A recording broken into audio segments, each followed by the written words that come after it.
हमारे चैनल में आपका स्वागत है। आज हम बात करेंगे न्यू वर्ल्ड ऑर्डर।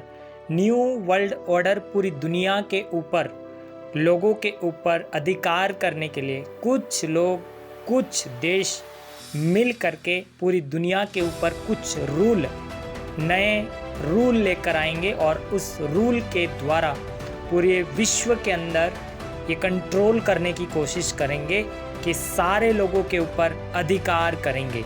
और वो एक ऐसा समय होगा, उस समय में जो देश मिल करके एक ऐसी व्यवस्था बनाई जाएगी, उस व्यवस्था और उसके रूल को न्यू वर्ल्ड ऑर्डर के नाम से पूरी दुनिया को कंट्रोल करने की कोशिश की जाएगी, जिसमें भारत देश के प्रधानमंत्री हमेशा स्पीच में ये बोलते हैं कि न्यू वर्ल्ड ऑर्डर।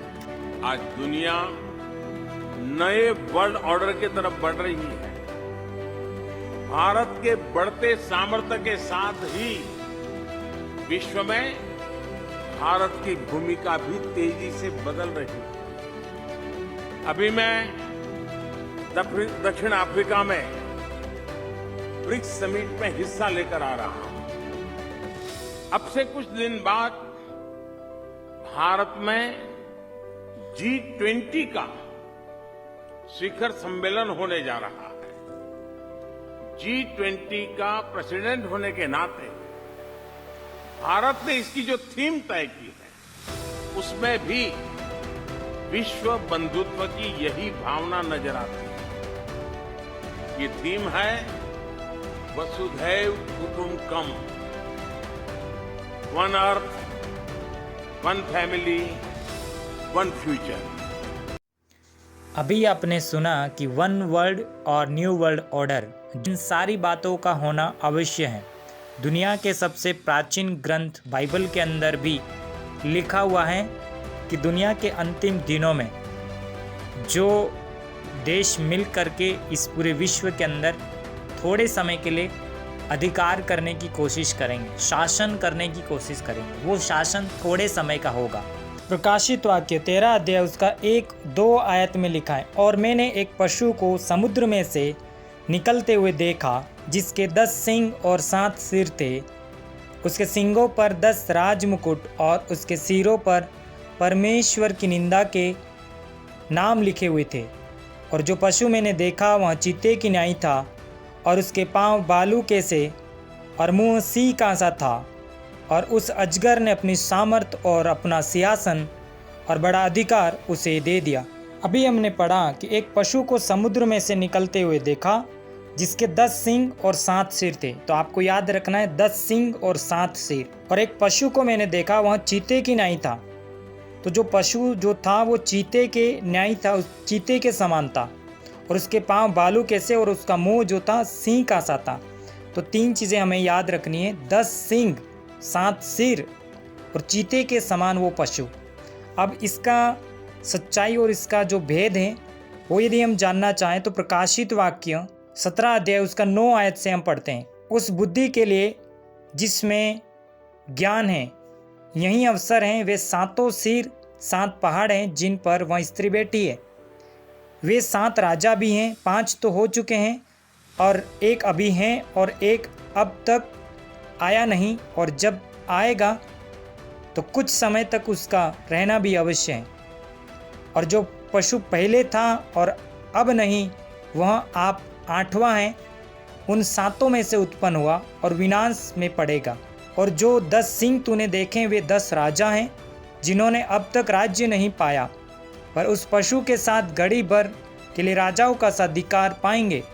ये सब एक मन होंगे और वे अपनी अपनी सामर्थ और अधिकार उस पशु को देंगे। तो अभी हमने पढ़ा कि 7 सिर 7 पहाड़ जो हैं वो 7 राजा हैं, 5 तो हो चुके हैं, एक अभी हैं और एक अब तक आया नहीं है।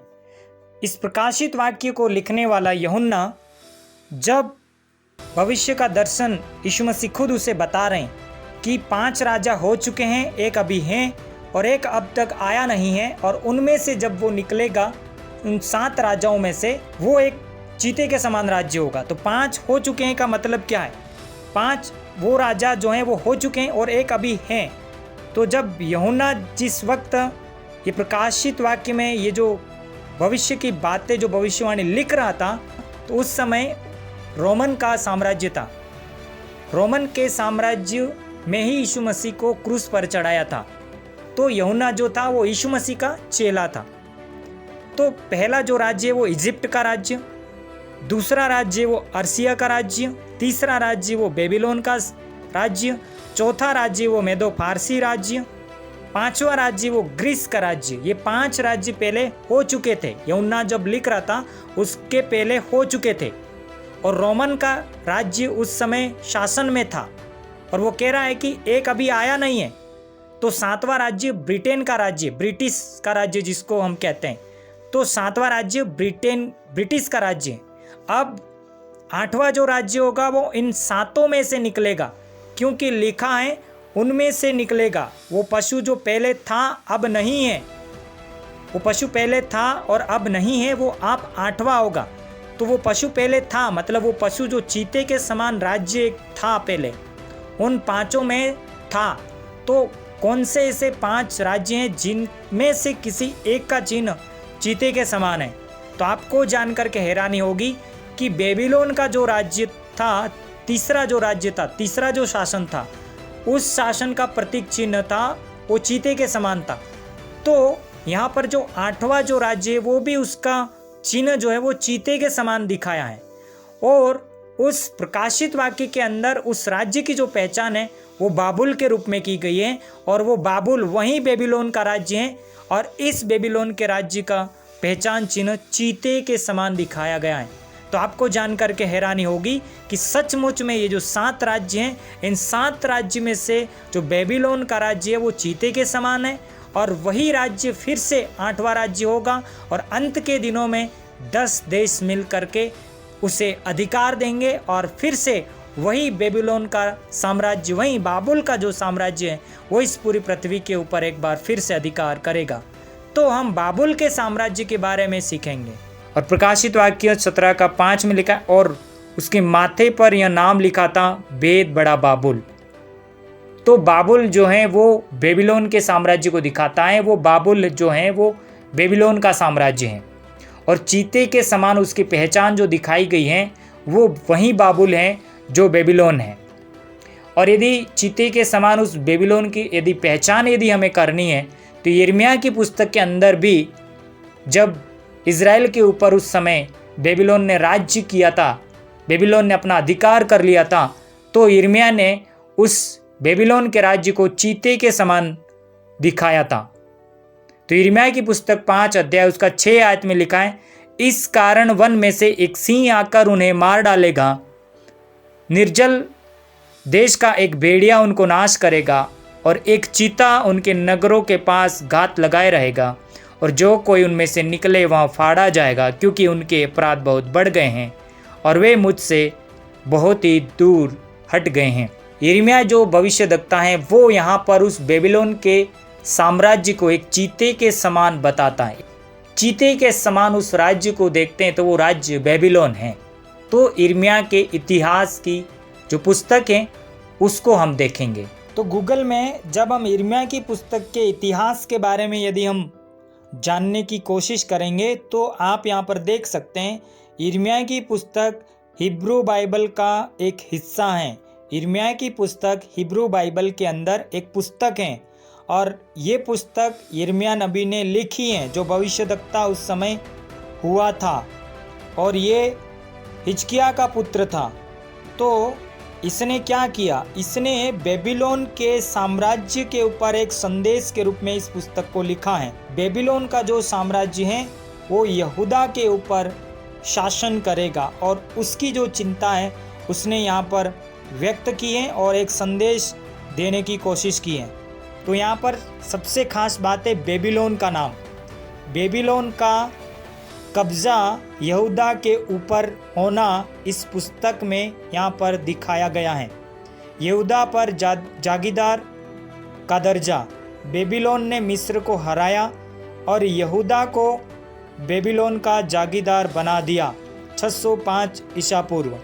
तो यिर्मयाह ने बेबीलोन के साम्राज्य को चीते के समान बताया क्योंकि वहाँ हमेशा चीर फाड़ खाने के लिए तैयार रहता है। तो जो बेबीलोन का जो साम्राज्य था वो चीते के समान है। वो अंतिम दिनों के अंदर एक बार फिर ये सारे देश मिल करके उस चीते के समान, मतलब जो पशु होगा उसको ये अधिकार देंगे। तो वहीं बेबीलोन का साम्राज्य एक बार फिर पूरे विश्व पे शासन करने की कोशिश करेगा। और अगर बेबीलोन के साम्राज्य की शुरुआत यदि हम देखें तो बेबीलोन के साम्राज्य की शुरुआत निम्रोद ने करी। निम्रोद वहीं जो पृथ्वी पर पहला वीर कहलाया। बाइबल के अंदर उत्पत्ति अध्याय 10 का 8 आयत में लिखा है कि कूश के वंश में निम्रोद भी हुआ, जो पृथ्वी पर पहला वीर वही हुआ। तो निम्रोद कौन था? इस पृथ्वी के ऊपर एक पहला वीर जो हुआ वो निम्रोद हुआ। और निम्रोद ने ही उस शिनार देश से बाबुल की स्थापना की। वचन 10 में लिखा हुआ है, उसके राज्य का आरंभ शिनार देश में बाबुल, अक्कद और कलने से हुआ। उत्पत्ति अध्याय 10 के 10 में लिखा हुआ है। और बाबुल की जो शुरुआत है वो निम्रोद ने करी। तो बेबीलोन को शुरू किसने किया? निम्रोद ने किया। प्रकाशित वाक्य 17 अध्याय उसके 18 में भी लिखा है कि जिसको तूने देखा है वहाँ ये बड़ा नगर है जो पृथ्वी के राजाओं पर क्या करता है? राज्य करता है। तो वहीं बेबीलोन जिसकी शुरुआत निम्रोद ने करी, और यिर्मयाह की पुस्तक में यिर्मयाह उसे चीते के समान बताता है। और प्रकाशित वाक्य में भी उस अंतिम दिनों के अंदर जो राज्य निकल करके आएगा वो भी चीते के समान बताया है। तो अंतिम दिनों के अंदर वो चीते के समान जो राज्य होगा वो वहीं पुराना बेबीलोन होगा। और जिस बेबीलोन की शुरुआत निम्रोद ने करी थी उसका चिन्ह आज वर्तमान में अमेरिका के डॉलर के ऊपर होना हमें ये संकेत करता है कि पूरे विश्व की अर्थव्यवस्था के ऊपर उसका नियंत्रण है। और पूरे विश्व के अंदर बड़ी बड़ी ऑर्गेनाइजेशन के साथ में मिल करके वो आज पूरे विश्व के अंदर एक बार फिर शासन करने की कोशिश कर रहा है। तो वहीं पुराना बेबीलोन एक बार फिर इस पृथ्वी के अंतिम दिनों में 10 देश मिल करके, 10 लीडर मिल करके उस पशु को, उस बेबीलोन को एक बार फिर से शासन में लाएंगे और इस पूरे विश्व के ऊपर अपने शासन की स्थापना करने की कोशिश करेंगे। लेकिन इसका जो राज्य होगा वो ज़्यादा समय तक नहीं रह पाएगा, क्योंकि प्रकाशित वाक्य 17 अध्याय के 14 आयत में लिखा है, ये मेमने से लड़ेंगे और मेमना उन पर जय पाएगा, क्योंकि वह प्रभुओं का प्रभु और राजाओं का राजा है, और जो बुलाए हुए हैं और चुने हुए हैं और विश्वासी उसके साथ हैं वे भी जय पाएंगे। अंतिम दिनों के अंदर ये 10 देश मिल करके उस पशु को अधिकार देंगे, और जितने लोग उस पशु के साथ होंगे वे मिल करके इस पृथ्वी के ऊपर अधिकार करने की कोशिश करेंगे। उसी समय यीशु मसीह का दूसरा आगमन हो जाएगा, और जितने लोग उस मेमने के साथ में यीशु मसीह के ऊपर विश्वास करने वाले लोग, उसके चुने हुए लोग जो उसके साथ होंगे, वे भी उस पशु के ऊपर जय पाएंगे और परमेश्वर के राज्य की स्थापना इस पृथ्वी के ऊपर करेंगे। तो अगले स्टडी में हम सीखेंगे कि शत्रु किस तरीके से थोड़े समय के लिए इस पूरे पृथ्वी के ऊपर शासन करने की कोशिश करेगा, और परमेश्वर किस तरीके से अपने राज्य की स्थापना इस पृथ्वी के ऊपर करेंगे। तो आप हमारे चैनल पर बने रहिए। चैनल को यदि आपने सब्सक्राइब नहीं किया है तो आप चैनल को सब्सक्राइब कर लें और बेल आइकन को दबा दें कि हमारी स्टडी के हर वीडियो आप तक सबसे पहले पहुंचे।